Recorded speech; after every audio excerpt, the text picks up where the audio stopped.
Selanjutnya kita akan melihat penjualan aktiva ya. Pada tanggal 21 Januari 2019 dilakukan penjualan 1 unit komputer. Ya mungkin karena komputer sering bermasalah jadinya dijual. Dijualnya senilai berapa? Kalau dulu belinya 2,5 juta, misalkan sekarang dijualnya 2 juta. Nah, bagaimana persamaan dasarnya? Tetap ya ditulis aktiva sama dengan pasiva. Kas min peralatan sama dengan modal plus kewajiban. Berarti 2 juta min 2 juta. Nah, ini yang berperan di sini adalah kas dan peralatan ya. Berarti kas dan peralatan termasuknya ke harta. Harta bertambah masuknya ke debit. Kemudian modal bertambah masuknya ke kredit. Jadi intinya lihat ke rumus ini ya. Ketika harta bertambah debit, ketika modal bertambah adalah kredit ya. Selanjutnya kita ke kewajiban ya. Kemudian ya, apotek hijrah tersebut meminjam sejumlah uang kepada pihak lain ya.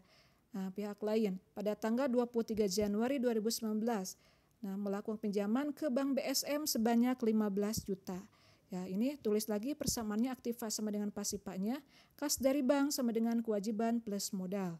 Nah, ini yang berperan di sini adalah kas dan utang usaha. Nah, kas ini berarti masuknya ke apa? Harta. Harta bertambah berarti masuknya debit. Kemudian berperan juga apa? Kewajiban, utang usaha ya. Utang usaha ketika bertambah berarti masuknya ke kredit ya. Selanjutnya pembelian barang secara kredit. Nah, ini sama seperti halnya contoh pada tanggal transaksi 15 Januari ya di atas. Kemudian pelunasan kewajiban. Tanggal 7 Februari 2019 dilakukan pelunasan utang yang tadi membeli komputer secara kredit sekarang dilunasi pada tanggal 7 Februari ya. Satu cash register pada tanggal 15 Januari lalu ya.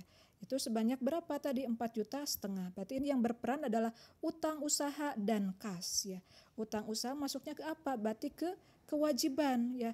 Kewajibannya berkurang berarti debit. Harta berkurang berarti kredit ya. Jadi intinya kalau misalkan menganalisis suatu transaksi, lihat ke rumus ini, akun-akun, aset, kewajiban, modal, kuitas, pendapatan, dan pengeluaran. Nah, selanjutnya adalah ekuitas. Kalau ekuitas adalah penambahan modal dari investor lain ya, bisa berupa saham, bisa berupa obligasi. Itu hampir sama dengan persamaan aktiva sebelumnya. Kemudian kita ke pendapatan. Nah, penerimaan pendapatan tunai. Tanggal 15 Februari 2019 ya, Apotek Hijrah memperoleh pendapatan senilai 2,5 juta dari penjualan obat.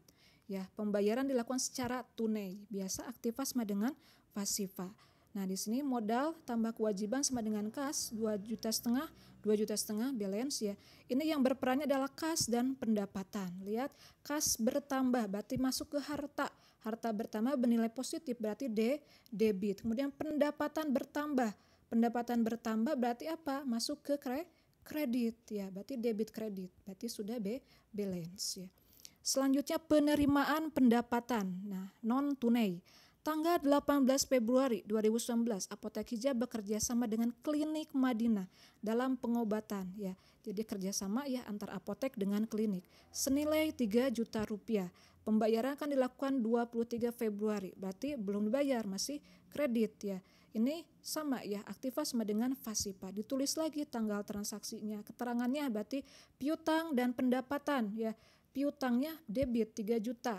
Nah, kemudian pendapatannya 3 juta. Harta bertambah, debit, pendapatan bertambah, masuk ke kredit ya.